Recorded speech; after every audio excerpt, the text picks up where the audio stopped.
कह सकते हैं हम कि सिख बन गया। सिर्फ भेष धारण करने से नहीं, कि माइंड में तुम्हारे तालिबानी सोच और गेटअप सिखिज्म का। क्या किसी गुरु ने बोला था कि हिंदुओं को सौदे लगाने हैं तुम लोगों ने ऐसे पगड़ियां बांध के? तुम लोग मोनों को इकट्ठा कर करके उनके सिर पे पगड़ियां बांध रहे हो और उसके बाद कहते हो कि सौदे लगा दो। ये कहा था? कहाँ लिखा था? किस गुरु ने लिखा था? गुरु तो सारे खुद हिंदू थे। और उसके बाद तुम लोग बड़े स्मार्ट बनते हो कि ये मोदी जी पे एलिगेशन लगा रहे हो। मोदी जी अपना दिल्ली बैठे हैं, अपने डेवलपमेंट में ध्यान दे रहे हैं, तुम लोगों का की तरफ तो देख ही नहीं रहे, क्योंकि तुम लोग जो करोगे भुगत लोगे। ये देश कोई जंगल राज थोड़ी है, यहाँ कानून है, सब है। कहां तक कर पाओगे ये सब पाप? उसके बाद भुगतने की जब बारी आएगी तो बंदी सिंह मत बन जाना, तब तुम लोग क्रिमिनल्स, अपराधी ही रहोगे। क्योंकि बेवकूफ बनाने की जरूरत नहीं है कि मर्डर करो, हत्याएं करो, उसके बाद बंदी सिंह बनने की कोशिश करो। या कोई नहीं बनने देगा तुम्हें। हमारे पंजाब में अभी भी 30% ऐसे सिख हैं जो तुमको सेट करेंगे, ठीक करेंगे। वो आगे आके तुम लोगों को ठीक करेंगे, तुम लोगों के कब्जे से धार्मिक स्थल और अपनी सारी जगहें छुड़ाएंगे। वो लोग आगे आएंगे, चिंता मत करो। पहले भी आगे वही आए थे, केपीएस गिल, बयान सिंह, बिट्टा जी और बहुत सारे सच्चे सिख। तो तुम लोगों को हम सिख नहीं मानते हैं, सुधीर जी भी नहीं मानते थे, इसलिए तुम लोगों की जो गंदगी थी उसका जवाब उसी भाषा में दे देते थे। लेकिन सुधीर जी तुम्हारी तरह नहीं थे, वो बहुत एक अच्छे इंसान थे। उन्होंने कभी जिंदगी में किसी को थप्पड़ तक नहीं मारा था, वेजिटेरियन थे, कभी किसी अल्कोहल को हाथ नहीं लगाया था, धार्मिक थे, दूसरों की सहायता करते थे, अच्छे संपन्न घर से थे। तुम लोगों की तरह नहीं, मुफ्त में बिजली, मुफ्त में पानी, मुफ्त में बसों में घूमना, ये सब। या फर्क था लेवल का। और तुम लोग उनके घरों की औरतों को रोज रोज गंदी गालियां देते थे। तुम लोग हिंदू नेताओं को मारते हो पंजाब में कंटिन्यूसली। क्या कभी किसी हिंदू ग्रुप ने, हिंदू संगठन ने तुम लोगों की हत्याएं की हैं? मारा है? कभी कहा सौदा लगा देंगे या गोली मार देंगे? मारा कभी? अब तुम लोग धमकियां दोगे तो वो लोग तुम लोगों को जवाब देंगे।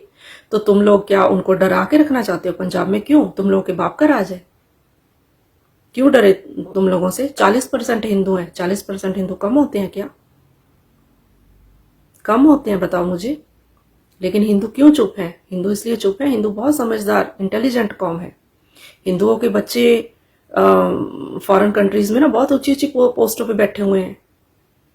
वो पिज्जे नहीं बेचते, टैक्सियां नहीं चलाते, या अच्छी अच्छी पोस्टों पे बैठे हुए हैं। तुम लोग क्या कर रहे हो? अपने बच्चों को क्या सिखा रहे हो? क्या कर रहे हो? किस किस डायरेक्शन में भेज रहे हो? तुम कितना ये शर्म फील करेंगे बड़े होंगे तो? सिर्फ ये तो सीख लिया, अब पढ़ाई लिखाई नाम की कोई चीज नहीं। और जितने भी तुम लोग अपने साथ मिला रहे हो लोगों को, क्या है उनकी एजुकेशन? कोई 3री पास, कोई 8th फेल, कोई 9th पास, कोई कितना, इससे ज्यादा हो?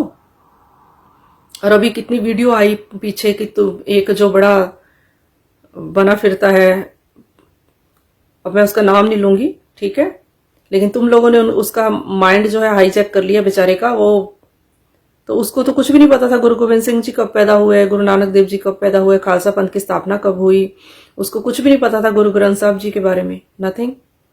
ये है तुम लोग। पगड़ी बांधने से पहले ना शिष्य बनना पड़ेगा, शिष्य बनना पड़ता है। शिष्य मतलब सिख, सिख का प्रायवाची शिष्य ही है। तो पहले गुरुओं का शिष्य बनना पड़ता है, सब कुछ लर्न करना पड़ता है, सीखना पड़ता है, फिर पगड़ी उसके बाद आती है सिर पे। पहले परीक्षाओं से गुजरना पड़ता है, पहले अपनी प्योरिटी दिखानी पड़ती है।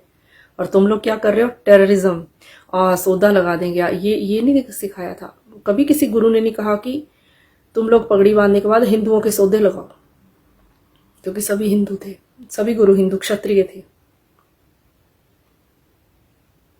राजपूत, सिंह जो नाम है वो राजपूतों का है, जो कड़ा है वो शिव भगवान का है, और जितने भी गुरु ग्रंथ साहब जी में वाणियां हैं वो ब्राह्मणों के लिखे हुए वेद पुराणों से ली गई हैं। कहां तक भागोगे? कहां तक बचोगे सनातन से? सनातन से ओत प्रोत है सभी, जितने भी पंथ हैं। हमारे देश में 180 पंथ है और 89 मत है, या कोई भी सनातन से अलग नहीं है, सब सनातन के साथ ही जुड़े हुए हैं। बाकी रही देश अलग लेने की बात, सुनो मेरी बात। कल को तो नागा साधु कहेंगे कि हम कंफर्ट नहीं है, हम नंगे होकर घूम नहीं सकते, इसलिए हमें अलग देश चाहिए। आर्य समाजी कहेंगे हम तो यज्ञ पद्धति से पूजा करते हैं, तो हमें अलग चाहिए। और जितने 180 पंथ है वो सब बोलेंगे हमें अलग चाहिए कंट्री। मत बोलेंगे हमें अलग चाहिए। क्यों? क्या ये पॉसिबल है? नहीं, ये इम्पॉसिबल है, इम्पॉसिबल। ऐसा नहीं हो सकता, ऐसा कभी नहीं होगा। ओके? और तुम लोग अपनी सोच को जो है सुधार लो। कैसे मिलजुल के रहना है इसको समय रहते सीख लो। दूसरों के साथ कैसे मिलजुल के रहना है। जितने पाप किए वो तो भुगतने ही पड़ेंगे, वो तो मैं नहीं कहती हूं, मैं कोई गारंटी नहीं देती हूं कि जो तुम लोग अब कर चुके हो और जो तुम लोग अब कर रहे हो उसको पनिशमेंट नहीं मिलेगी। क्यों? हर पाप की सजा है, कानून देगा सजा, इस देश का कानून। फ्यूचर बचा लो अपना, अपने बच्चों का फ्यूचर बचा लो। पंजाब को शांत रहने दो। और जाते जाते मैं ये बात बोल दूं, 40% हिंदू रहते हैं पंजाब में। कोई तुम लोगों को खालिस्तान नाम की चीज बनाने नहीं देगा, क्योंकि हमारा हिंदुस्तान हमें प्यारा है, हम उसमें सब बहुत खुश हैं।